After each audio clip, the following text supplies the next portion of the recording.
Eliza লেখনীতে ডাইনিমরোজ লাখি পর্ব সংখ্যা ১৪। কি শুরু করেছো কি? জাহাঙ্গীর, শান্ত হও। জাহাঙ্গীর ঘর সব তছনছ করে ফেলছে, দেওয়ালে থাকা পেন্টিংগুলো ভেঙে ফেলছে, যেন সময় আসছে সবাইকে তা পেটাচ্ছে। এসব করছো কেন? শান্ত হও বলে জয়ার গালে ঠাস করে চড় পড়ে। থাপ্পড় দিয়ে দেয় জাহাঙ্গীর কর্কশ মেজাজ, অথচ উত্তেজিত কণ্ঠেই তিনি বলে ওঠেন,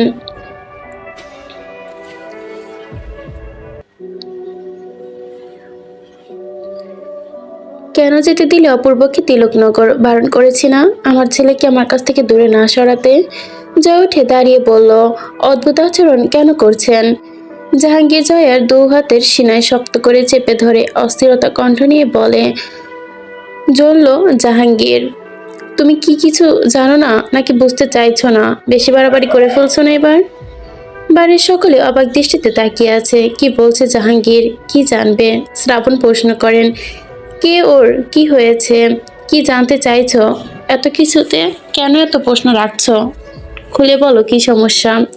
জাহাঙ্গীর আতঙ্কিত স্বরে আমতা আমতা করে বলল, বড়দের ব্যাপারে নাক গলাতে নেই বলে দ্রুত পায়ে হেঁটে ওপরে চলে যায়। শ্রাবণ ঘরের এক কোণে বসে গিটার বাজাচ্ছে, তবে গিটারের সুর ভুলে গেছে সে। গানের কোনো কলি তার মনে পড়ছে না, কারণ তার বড় চাচুর অদ্ভুত আচরণ। কি বলতে চেয়েছিল তখন? বলতে গিয়েও বলেনি। অপূর্বকে কেন দূরে সরাতে চায় না? ডক্টর ইব্রাহিম তাকে কেন ডাকলেন? হাজারটা প্রশ্ন শ্রাবণের চোখে ঘুম কেড়ে নিয়েছে। কাকিমাকে তখন জিজ্ঞাসা করলাম, কেন চাচু এমন করছে? কাকিমাও তো বলছে না। উনি উত্তরে বললেন, একমাত্র ছেলে তো তাই চিন্তা করে, তাছাড়াও অসুস্থ শরীর, হাড়ে একটু সমস্যা। কাকিমার কথায় সত্যিটা পেলাম না। তাদের এরকম আচরণ আমার ভালো লাগছে না। কালকেই আমি তিলকনগর যাব। কয়দিন ছুটি পেয়েছি, ছুটিটা তিলকনগরেই কাটাবো। আমাকেও জানতে হবে এত রহস্যের কারণ কি? কি আছে ওই তিলকনগর? এসব ভাবতে ভাবতে শ্রাবণ নতুন করে সুর ধরে। জয়া খাটের ওপর বসে পান খাচ্ছে, বিড়বিড় করে বলল, পাপকে বড়ই অদ্ভুত, যাকে ছয় তার জীবন শেষ করে দেয়। তৎক্ষণাৎ উপস্থিত হয় মনোরা, হাতে পানির গ্লাস। জাহাঙ্গীরকে পরোক্ষ করলো। জাহাঙ্গীর কালো রঙের রাতের পোশাক পরে চেয়ারে বসে দোল খাচ্ছে, হাতে একটা সিগারেট, চোখ বুজে মনের গহীনে কি যেন এক ভাবছে। শরীরটা লম্বা, চাপা দাড়ি, চোখগুলো সবসময় তার মতো তার লাল হয়ে থাকে, এখনো তাই লাল টকটকে হয়ে আছে। কেউ ভয় পায় তাকে দেখে, তবে আজকে আচরণ সবাইকে অনেক ভাবিয়েছে। মনোরা চলে যায় রান্নাঘরে, একা একা বকবক করতে থাকে। বাড়িটা একদম নিঝুম হয়ে গেছে, এখানে আর কাজ করা যাবে না। কখনো কখনো আমাদের অনেক কিছুই ইচ্ছে করে না, তবেও বাধ্য হয় সেগুলো করতে, কারণ আমরা বাধ্য, অন্যের গোলাম। মনোরার কথাগুলো অন্যরকম, তবুও মনোরা এগিয়েই বলল। মনোরা চালচলন বরাবরই অন্যরকম। অপূর্ব ধীরে ধীরে হেঁটে আসছে আলিবাড়ির উদ্দেশ্যে, বারবার এদিক সেদিক দেখছে। হালকা হাওয়ায় গাছের পাতাগুলো নড়ছে, কেমন যেন মনে হচ্ছে সব রহস্যের দড়ি তার হাতের নাগালে, কিন্তু সে ছুতে পারছে না। সূর্যকে সন্দেহ করতে ইচ্ছে করছে না, তবুও তার কাজগুলো সন্দেহের মতোই লাগছে বারবার অপূর্বর কাছে। এসব ভাবতে ভাবতে সামনে এগোতেই খেয়াল করলো অপূর্বর সামনে থেকে তিনজন মহিলা যাচ্ছে খুব দ্রুত পায়ে। দেখে মনে হচ্ছে শহরে মার্কেট করতে গিয়েছিল। আমি পাত্তা না দিয়ে পাশ কেটে যেতেই তাদের একজন কথা আমার কানে আসলো। বাক্যটা এমন ছিল, ববর সিকদার বেঁচে থাকলে আজ এইসব হতোই না। আমি আচমকা চমকে উঠলাম। এই বাবর সিকদার মানুষটা আবার কে? সবকিছু মাথার ওপর থেকে গেল। আমি আলিবাড়ির উদ্দেশ্যে হাঁটা শুরু করি। এলিজাকে ঠিক ঘরের সামনে এসেই আমি ভেতরে যেতে চেনা গলার আওয়াজ পাই। কয়েকজন মহিলার আটের আসর বসিয়েছে। আমি দরজায় কড়া নাড়াতেই পাখি দরজা খুলে দেয়। তারপর আমি যা দেখলাম, আমি সম্পূর্ণভাবে বিষগ্ন হয়ে যাই, অবাক হয়ে যাই। অবাক হওয়ার কারণ অবশ্য আছে, মানুষ আর কেউ না, সূর্য আর শ্যামলী। সবার সাথে মিশে আমাকে দেখা মাত্রই খিলখিল করে হেসে ওঠে সূর্য আর শ্যামলী। আমি তো হতভম্ব। সূর্য বলল, কি ভাই, একদম চমকে দিলাম তো? খুব মনে পড়েছিল তোদের কথা হঠাৎ জানতে পারি সাদিকার নেই, তাই মামা বাড়ি থেকে খবর পেয়ে সোজা চলে আসি তোর কাছে। কেমন সারপ্রাইজ দিলাম বল? অপূর্ব ভাবলো, উফ, তার মানে আমার হ্যালুসিনেশনই হচ্ছিল। ছি, আমি দ্বিতীয়বার সূর্যকে সন্দেহ করলাম, একদমই উচিত হয়নি। ভাবনা ছাড়লো সে। সত্যি চমকে দিয়েছিস। আমি মনে হয় তোদের আড্ডার মহলে দেরি করে ফেলেছি। পাখি পানি এনে দেয় অপূর্বকে। অপূর্ব চোখে অস্থিরতা, কাকে যেন খুঁজছে। সবাই বুঝতে পারে আর কেউ নয়। সূর্য গলা পরিষ্কার করে বলল, আমাদের বৌমনি রান্নাঘরে, যান সাক্ষাৎ করে আসেন। অপূর্ব মৃদু হাসলো। এলিজা বসে বসে রুটি বানাচ্ছে, সব রান্না হয়ে গেছে। মামির শরীর ভালো নেই, তাই ভাত খাবে না, বলল রাতে রুটি খাবে। অপূর্ব এগিয়ে গিয়ে পেছন থেকে জড়িয়ে ধরলো এলিজাকে, বলল, আমার মহারানী কি করছে? আজকে সারাদিন আপনাকে ছাড়া থাকতে হয়েছে, অনেক কষ্ট হয়েছে, বড্ড অসহায় লেগেছে। এলিজা বলল, সুযোগ পেলেই জড়িয়ে ধরেন, এত শক্ত করে ধরেন যে আমার হাড়গুলো ভেঙে যাওয়ার অবস্থা হয়। অপূর্ব এলিজাকে ছেড়ে দিয়ে একটা পিঁড়িতে বসে পড়ল। অপূর্ব এলিজার হাত থেকে ধপ করে বেলুনটা নিয়ে নিল। আজকে আমি রুটি বানাবো, আমার সামনে তুমি কেন কষ্ট করবে? তোমাকে কোনো কষ্ট সহ্য করতে দিব না। বাবা, এত মায়া যদি হঠাৎ আমি মরে যাই? অপূর্ব রাগান্বিত কণ্ঠে তাকালো এলিজার দিকে, বলল, এমন বাক্য তুমি কোনোদিন উচ্চারণ করবে না। আমি থাকতে তোমার কিচ্ছু হবে না। অপূর্ব অনুনতে রুটি বানাচ্ছে। এলিজা মায়াভরা দৃষ্টিতে তাকিয়ে আছে। এরূপ অপরূপ দৃশ্য দেখাচ্ছে। খাড়া খাড়া চুলগুলো কি দারুণ লাগছে অপূর্বকে। হাতের অপটু হাতে নাড়িয়ে নাড়িয়ে রুটি বেলছে। কি দেখছে এমন করে? আর কি ভাবছো? নজর লেগে যাবে যে। এলিজা আবারও ভাবলো, যা বাবা, উনি কিভাবে বুঝলেন আমি তাকিয়ে আছি ওনার দিকে? তুমি মনে মনে যা কও না কেন, আমি সব জোরে শুনতে পারি। এলিজা মৃদু হেসে খেয়াল করলো অপূর্ব রুটির দিকে। অপূর্ব রুটিগুলো দেখে সে খিলখিল করে হেসে উঠলো। এলিজার হাসি শুনে রান্নার ঘরে চলে আসে সবাই। সূর্য অট্টহাসিতে রুটিগুলো হাতে নিয়ে দেখছে আর বলছে, এই দেখ, আমার বন্ধু আসামি ধরার পাশাপাশি রুটি বানাতে পারে। একটা ত্রিভুজ, একটা মানচিত্র, এটা তিলকনগর আর এটা বাংলাদেশের মানচিত্র। ওয়াও বন্ধু, দারুণ, ফাটিয়ে দিয়েছিস। সূর্যের কথাগুলো শুনে এলিজা খিলখিল করে হাসে। অপূর্ব মাথা চুলকাতে চুলকাতে এলিজার পা থেকে পরক করে। সোনার রঙের শাড়ি পরনে, চুলগুলো বেনুনি ভিকার থুতনি, চোখগুলো হরিণের মতন ডাগর ডাগর, যেন কেউ এই হাসিতেই পাগল হয়ে যাবে। অপূর্ব উল্টো করে এলিজাকে সবার সামনে জড়িয়ে ধরে। তাতেই এলিজা বলল, সবাই দেখছে, ছাড়ুন না। তোমার মুখের ওই হাসি দেখার জন্য আমি হাজার রুটির মানচিত্র রাখতে রাজি। এলিজা, আপনি না পুরাই পাগল হয়ে গেছেন। পাগল তো আমি সেই দিনই হয়েছি, যেদিন আধা রাতে জ্যোৎস্নার আলো নিয়ে এসেছিলে তুমি ম্যাডাম। ও ভাই, আমরা এখানে, ভুলে যাস না। অপূর্ব এলিজাকে ছেড়ে বলল, তোদের মতো বন্ধু আর শালি থাকলে ঠিক মতো প্রেমও করা যাবে না। পরদিন সকালে সূর্যের ঝলকে ঝলকে যেন নতুন দিনের আগমন ঘটে। কুয়াশায় ভরা সকাল, শীঘ্রই আগমন নিল আসবে ফাগুনের নৈশানী ছায়া। মাঘের শুরুটা যেন মুগ্ধকর। চারপাশে পাখির কিচিরমিচির আওয়াজ। মোরগে ডাকে ঘুম ভেঙে যায় এলিজার। পাখি টিউশনে যাওয়ার জন্য তৈরি হচ্ছে। সামনে তার ম্যাট্রিক পরীক্ষা, আর মাত্র 1.5 মাস বাকি। 1.5 মাসও যেন পরীক্ষার প্রস্তুতির জন্য খুবই কম সময়। ঝটপট তৈরি হয়ে টিউশনিতে বেরিয়ে পড়ে এলিজা। সবার জন্য খাবার তৈরি করতে থাকে। সকাল 11টা। পাখি সহ তার 2 বান্ধবী হাতে বই নিয়ে বাড়ির উদ্দেশ্যে হাঁটছে। শ্রাবণ হিরো মিলার প্লাস বাইক, সাথে গিটার নিয়ে হিরোর মতো ভাব নিয়ে আলিবাড়ির উদ্দেশ্যে যেতেই হুট করে বাইক থামিয়ে দেয়। চোখ পড়ে রাস্তার ধারে। কলমটা বেশ দামি। কেন যেন কলমটা না রোদের আলোকে ঝলকালো, একটা স্বর্ণের প্রলেপ দেওয়া, খুব একটু অদ্ভুতই সুন্দর। আশেপাশে পরখ করলো কলমটা কার। হঠাৎই সামনে দেখতে পায় 3জন মেয়ে হেলে দুলে হেঁটে যাচ্ছে, হয়তো তাদেরই হবে। বাইক চালিয়ে সোজা মেয়েদের সামনে গিয়ে দাঁড়ায়। পাখি হন্তভম্ব হয়ে দাঁড়িয়ে থমকে দাঁড়ায় শ্রাবণকে দেখে।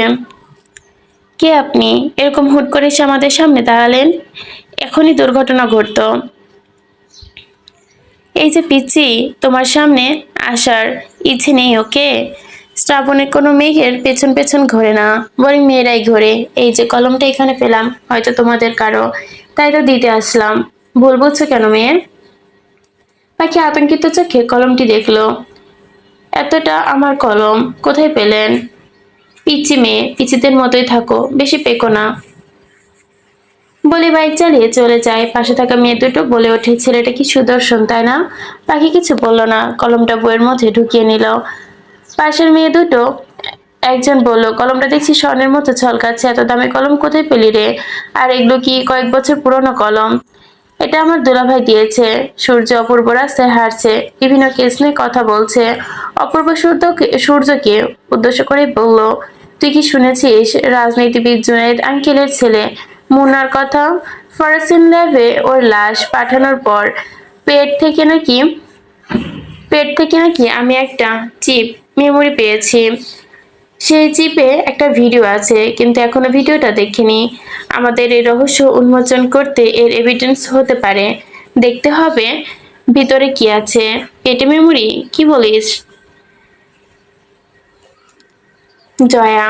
সকাল থেকে জয়া সব কাজ করছে।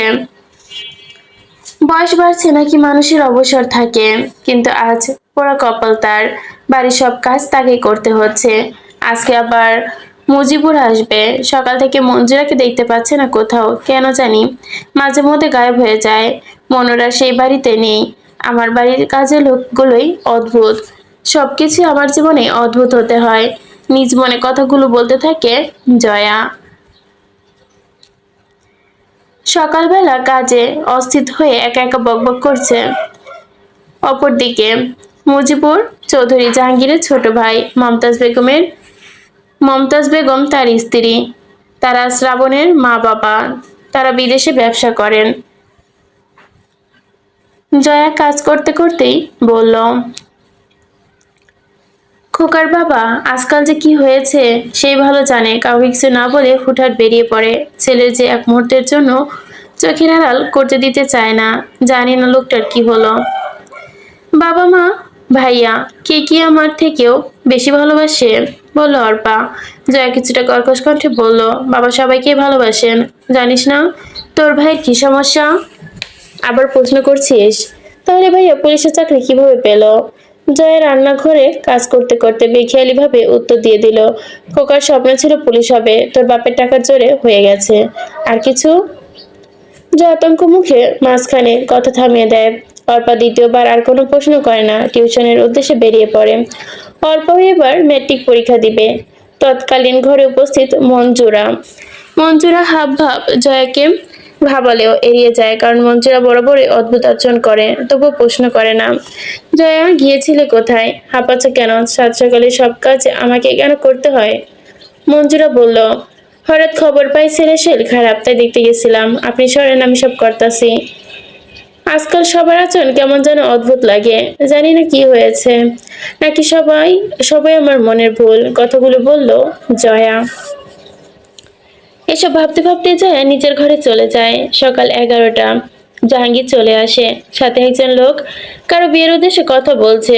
জয়া সোফাতে বসে পান খাচ্ছে। জাহাঙ্গীর তাকে ঘটকালি করে বসায়। বুঝলা খোকার মা, আমি ভালো একটা সম্বন্ধ পেয়েছি আমাদের অল্পার জন্য। বড় হয়েছে মেয়েটা, তাছাড়া চারদিকে বখাটেরা ভরে গেছে। আমারও বয়স বাড়ছে, ভাবলাম মেয়েটার একটা ভালো পাত্রের হাতে তুলে দিতে পারলেই শান্তি। হঠাৎ করে মেয়ের বিয়ের কথা ভাবছো? কারণ কিছুদিন পর তোর পরীক্ষা। সামান্য সমস্যা নাই, পরীক্ষা দেওয়ার পর তার বিয়ে হবে। যা প্রতিস্বরে বলে, আমরা নিজেরা ওর বিয়ের কথা বলতে পারি না। ওর ভাই আছে, ওরও একটা মতামত আছে। হুট করে এমন বিয়ে দেওয়া যায় নাকি? মেয়ে আহামরি বড় হয়ে যায়নি। তা এখন তো আমি কথা পাকা করছি না, ওরা আসুক তারপরে। অপূর্বকে শীঘ্রই চিঠি দাও, দ্রুত বাড়ি আসতে বলো। বলো আমি ওর বোনের বিয়ে ঠিক করেছি। বলে ঘটককে নিয়ে বাহিরে চলে যায়। পেছনে একটা কারণ অবশ্যই আছে। অপূর্বকে আনার জন্য ব্যাকুল হয়ে যাবে, যার জন্য এই লোকটা এই বুদ্ধি এঁকেছে। জানি না কেন উনি চায় না। হয়তো ছেলেটাকে এক প্রহরের জন্য চোখের আড়াল করতে চায় না। আর ছেলেকে আমি বলিনি ঘটক এনেছে, আমি কি আর কিছু বুঝি না ওনার চালাকি? এসব ভাবতে ভাবতে ছাদে চলে যায় সে। অর্পা টিউশন থেকে আসার পরে মেঝেতে ধপাস করে বসে পড়ে, বই খাতা সব মেঝেতে পড়ে যায়। পুরো শরীর ঘেমে যাচ্ছে, অথচ এই শীতের দিন। জয়া, জাহাঙ্গীর, মঞ্জুরা সবাই দৌড়ে আসে। কি হয়েছে মা? অর্পা কোনো উত্তর দিল না, হাঁপাতে থাকে। দ্বিতীয়বার জাহাঙ্গীর প্রশ্ন করেন, উত্তরে ভয়ত কণ্ঠে বলল, ওই কালো লোকটা বর্ষাকে তুলে নিয়ে গেছে। বলে মেঝেতে ঢলে পড়ে। জাহাঙ্গীর আহত কণ্ঠে বলল, কি? বর্ষা তো ডিসি সাহেবের মেয়ে, শুনেছি বিয়ে ঠিক হয়েছে, এমন সময় কি এমন করলো? তিলকনগর। শ্রাবণ বাইক চালিয়ে সোজা সূর্য অপূর্বর সামনে এসে থামে। মৃদু হেসে বলল, কেমন চমক দিলাম বল? তোকে ছাড়া মোটেও ভালো লাগছিল না, তাই চলে আসলাম। অপূর্ব বলল, হঠাৎ এখানে আসলি যে, বাবা মা একা রেখে? একা কোথায়, আমার বাবা মাও চলে আসতেছে আজকের ফ্লাইটে। তাহলে তো ভালোই হলো, আমাদের অনুপস্থিতিতে তাদের আর গ্রাস করবে না, একসাথে সময় কাটাতে পারবো। শ্রাবণ সহ সবাই ভেতরে যায়। অপূর্ব মনস্থির করল, মুন্নার পেটে খাওয়া মেমোরিটি দেখতে হবে। তবে সূর্য কিংবা শ্রাবণকে জানানো যাবে না, সবাই একসঙ্গে গেলে এলিজা চিন্তা করবে। ঢাকা পুরো শহর তোলপাড়, ডিসি সাহেবের মেয়ে কিডন্যাপ, চারদিকে পুলিশ ফোর্স, কন্ট্রোল রুম থেকে শুরু করে খোঁজ খবর করছে। কেউ কানা ফিস ফিস করছে, হয়তো বিয়েতে রাজি নয় তাই পালিয়ে গেছে। কেউ কেউ বলছে যদি কিডন্যাপই হয়, তবে এত বড় সাহস কার হবে যে সোজা ডিসি সাহেবের মেয়েকে কিডন্যাপ করবে? এদিকে বসে বসে চোখের পানি ফেলছে বর্ষার মা। ছেলে হারাইলো 3 বছরও ছেলে হারালো 3 বছর হয়, মাঝে মেয়েটি নিখোঁজ বলে হু করে কাঁদছে সে। তিলকনগর। পাখি আলিবাড়িতে দেখা হয় শ্রাবণের সাথে। এই পিচি মেয়েটা কেড়ে এখানে কেন? ওয়ে, এটা আমার একমাত্র শালিকা, ভুলেও নজর দিবি না। এলিজা সবার জন্য চা নিয়ে আসে। জয়তুন বসে বসে কাঁথা সেলাই করছে। মেহমান আল্লাহর রহমত, আমার ঘরটা রহমতে ভরে গেছে। সূর্য খেয়াল করলো অপূর্ব গহীন চিন্তায় বিভোর, হয়তো আশেপাশে যা হচ্ছে তা নিয়ে চিন্তা করছে। তবে আমার ওকে এমন গম্ভীর দেখতেও ভালো লাগে না। শ্রাবণ গিটার নিয়ে এসেছিল, চল একটা গান ধরি। সূর্য অতি টেনে নিয়ে একটি গান ধরি। গানটা শুরু করে, লাল শাড়ি পরিয়া কন্যা, রক্ত আলতা পায়, আমার চোখের জল মিলাইয়া, তুমি পার, তুমি ফিরাও চাইলা না একবার, চইলা গেলা হায়। জানি আজ রাতে হইবা পরের, আর ভাইব না আমায়। চাঁদের মতো মুখটি তোমার ভাস্ত নয়ন জলে, আদর কইরা মুইছা দিতাম গালে, ঘাটে আইসা পাশে বইসা জড়াইতো এই বুকে, ভুলবো আমি এই কথা কেমনে।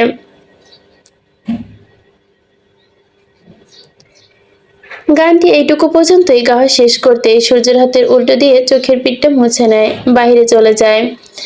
এ যেন কোনো অচেনা অজানা ব্যথা, যা সূর্যকে গ্রাস করে রেখেছে। রঞ্জনাকে হারানোর ব্যথায় ছেলেটা আজও ভুলতে পারে না। ভালোবাসা বড় অদ্ভুত, মানুষটি চলে যায় কিন্তু তার মায়া পিছু ছাড়ে না, থেকে যায়। এসব ভাবতে ভাবতে দীর্ঘশ্বাস ফেলে এলিজার দিকে অপলক দৃষ্টিতে তাকিয়ে আছে অপূর্ব।